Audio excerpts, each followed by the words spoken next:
there. And basically you have people who are rebelling against God. They're going to take God and put him in a box, in other words, and they feel like they can control what God does and who he is, and they use him when they get ready to go to him. And that's terrible. But Isaiah, the 3rd chapter, is a big message that kind of started over in chapter 2, if you'll remember that. And it's a message of judgment. And we keep seeing that through all these prophets that we look at, whether it be Hosea, whether it be Jeremiah, Isaiah, Ezekiel, all these things, it deals with the judgment of God's people. And that's who God is bringing judgment against, is his people. And what he's doing is outlining what we studied already in Jeremiah, the destruction of Jerusalem and its surrounding cities. And it's done because the people were arrogant, the people were disobedient, and there was social injustice going on. In other words, the people didn't care about one another. They would take advantage of one another. They would backbite one another, do all these things. And the arrogance is, my way or the highway type stuff that's going on here. And that's what we see the problem is at being here. So what happens is the judgment of God, which we saw in Jeremiah when he destroyed the temple, when he destroyed Jerusalem, when he carried all the people off to captivity, when all the soldiers and everybody were dying, it affected every level of society. It didn't matter who it was, whether it was the leadership, politicians in there, whatever it was, the social structure, you had the elites, you had the middle class, you had the peons, you had the slaves.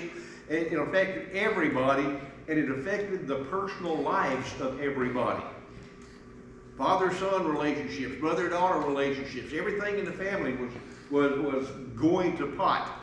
In other words, everybody had become isolationists, doing what they want to do, and that was one of the big problems as far as God was concerned. So what we have now is the leadership of this society is God is doing away with the leadership. Over in Isaiah, the 3rd chapter, verse 1 through 7, notice what he says. See now the Lord Almighty, is about to take from Jerusalem and Judea both supply and support, all supplies of food and all supplies of water, the hero and the warrior, the judge and the prophet, the diviner, the elder, the captain of 50, the man of rank, the counselor, the skilled craftsman, and the clever enchanter. What this is saying is God is getting ready to isolate everybody, take them completely out of the picture, and the people are going to be hungry. The people are going to starve because there's not going to be any food around.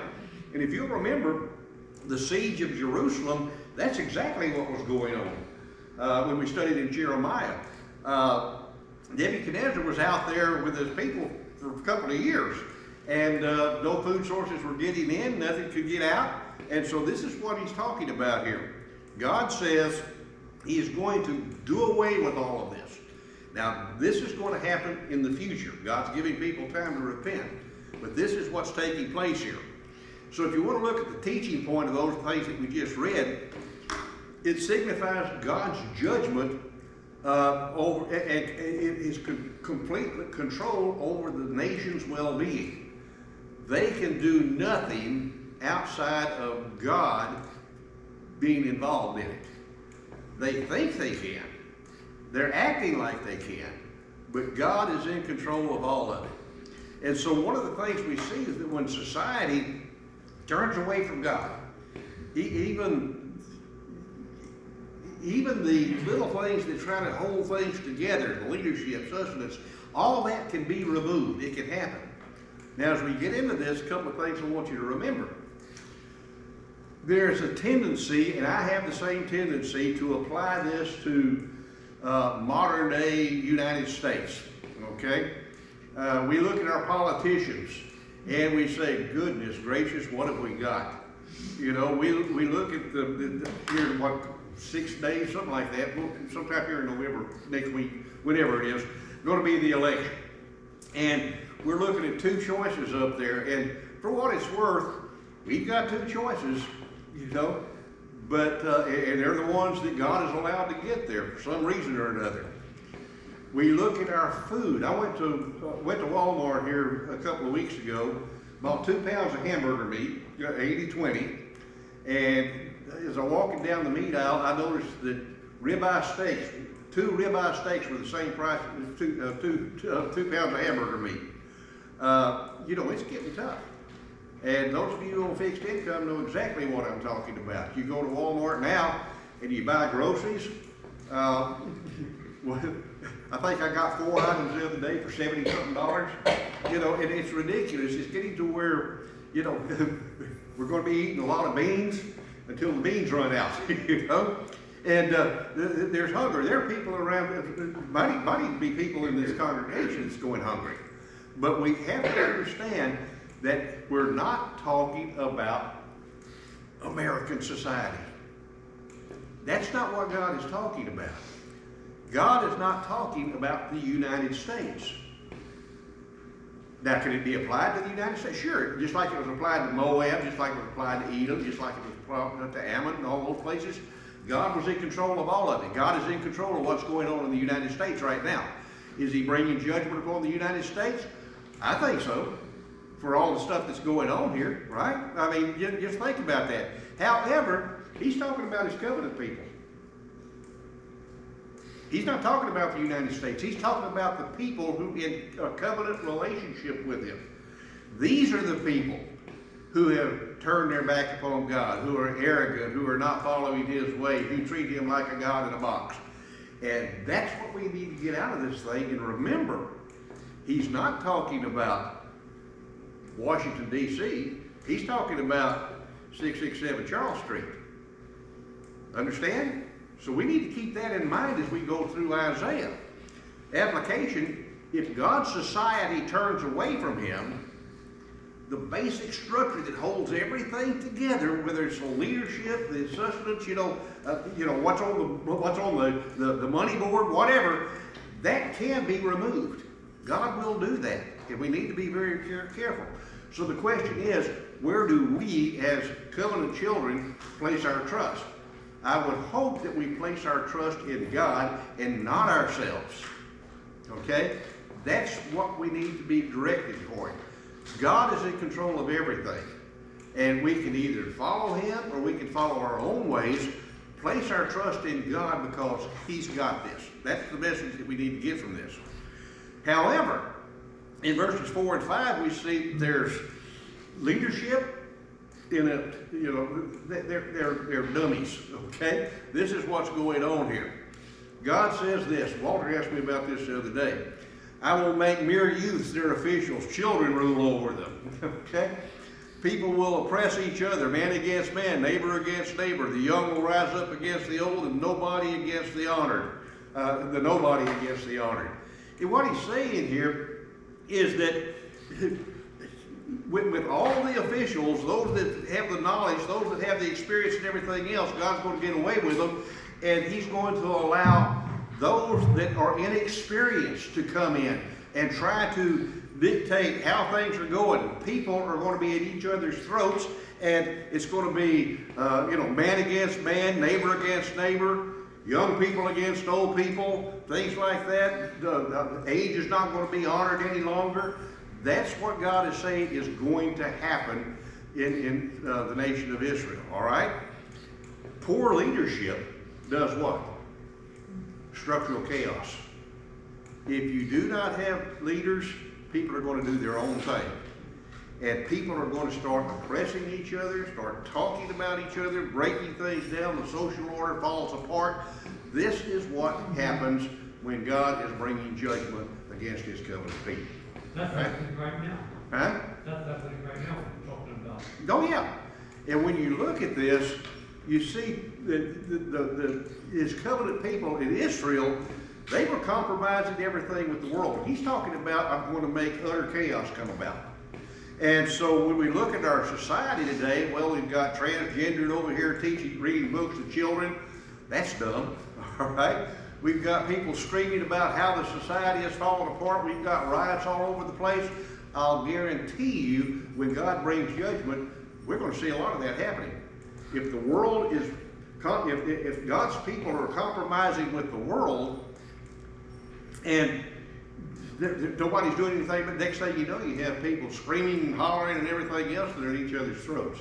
this is what we have to be very, very careful about. Let God be in control.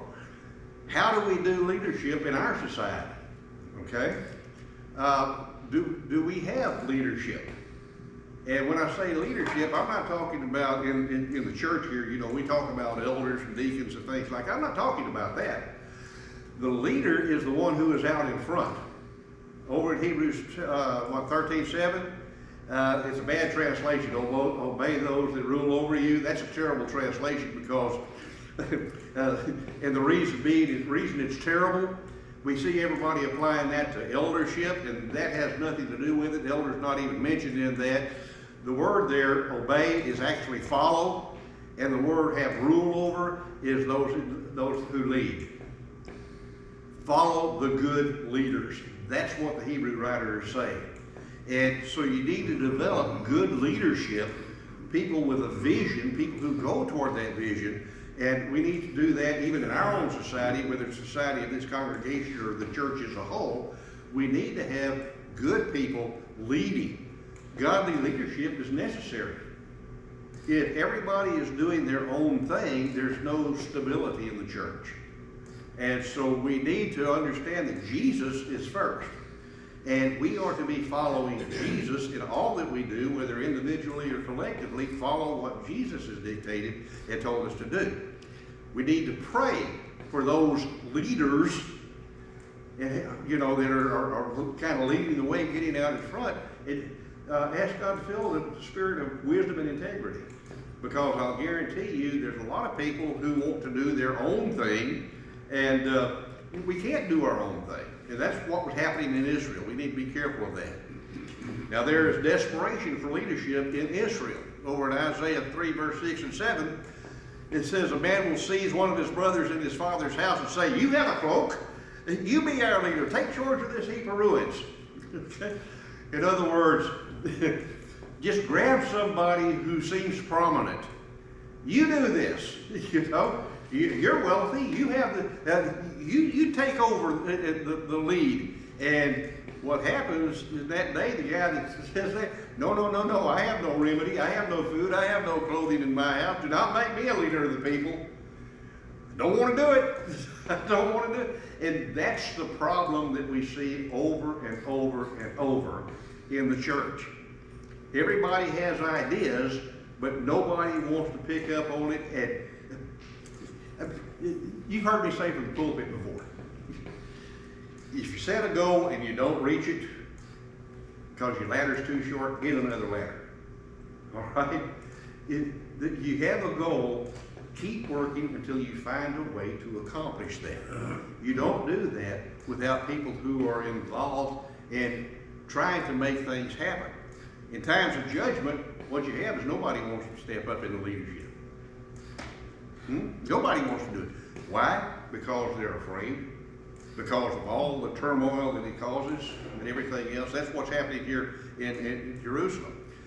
So what we need to consider is the importance of godly, wise leadership in times of crisis. When things are falling apart, get together with the leaders of a congregation, those who are willing to take up the mantle and do what God says. God's saying in times of judgment, that's not going to happen. People are going to be backing away, trying to do their own thing and not follow anybody. So what we need to be doing is praying and building up for leaders that will rise up in difficult times. And as we're going through difficult times and all of that, we need people to step up to the front, to take charge and not dictate things this way and that way and that, what have you, but show by example what it means to be Christ-like and to encourage people and to build one another up, which is what Hebrews 10:25 is all about anyway. You know, to build one another up and encourage one another toward works and what have you. Yes, Wayne? Isn't that the basic concept of an elder? Huh? Isn't that the basic That's the basic context of everybody. Well, but I mean, what you just talked about, you know, that they're that spiritual leader. We didn't want to make them CEOs or members of the board. Oh, yeah. But it's really someone that you can look to and say, he's leading the Christian life, I want to put my faith, Not by faith. I want to follow the example of somebody. Look, the word, of course, we've talked about this before. Over in the book of Timothy, King James really messed things up on that. If any man desires the office of a bishop, it's not an office, all right? They put that in there because by the time they translated this, the Roman Catholic Church had been there, and yes, an office was stuck in there. It's not in the original. And the word bishop is a title of a functionary in the Catholic Church, all right? The word there is episkopos, okay? The word episkopos is translated in other versions as overseer, and automatically it comes to mind that's a manager. That is not a manager. That is one who is caring for and looking out for another. The verb form of episkopos is episkoptomai, James 1:27. Pure religion unto the Father before God and the Father is this: to visit, episkoptomai, the fatherless and the widows in their affliction, to keep oneself unspotted from the world. Episkoptomai, God visits his people. God cares for his people. The one who is the episkopos should be a nurturer, a caregiver, a leader, one who is leaving out the example of what it means to be a leader of God's people. And usually we designate that as a man in the congregation that's an elder, okay? And so we need to be praying for people. Now, do we have people like that in this congregation? You betcha we do. And we just need these leaders that are godly men to step up and lead. And the only way you can do that is to break the shell or get out of the shell and say, who am I going to follow, me or God? Okay? What do we as a congregation need? Okay? And then get together with the leaders of the congregation, set a goal, and work toward that goal. And this is getting... I am going someplace with this lesson that I probably shouldn't have gone. All right? But it's Isaiah. And we're talking about God's judgment against his people. And as we go through this, a couple of things, you know, and we talk about leaders in our own society. We look at the leaders in Washington, and we don't have anything to do with them. We badmouth them all the time. You see the same thing happening with those who lead in a church. Those who are living by example, who are doing things like that. Somebody's going to be around and badmouth them, okay? I've seen that, you know, all my life, all my career. I've had people slide notes under my door saying you need to leave, things like that. I know what it's like, okay? So, so when that happens to you, you get the criticism, you begin getting gun shy because you don't know what to do. But God is the one who's in control. Live the life God wants you to live. Live the example God wants you to live, and seek a goal. Not just individually, collectively. We have a collective mission to act like Jesus in the world around us. And we need to be figuring out how to do that, folks. All right? Jerusalem's sin and God's judgment. This is where it gets nasty. All right? Jerusalem staggers. Judah is falling. Their words and deeds are against the Lord. No, wait a minute. We're not against the Lord. You know, Jerusalem was. What happened? They were defying his glorious presence. The look on their faces testifies against them. They parade their sin around like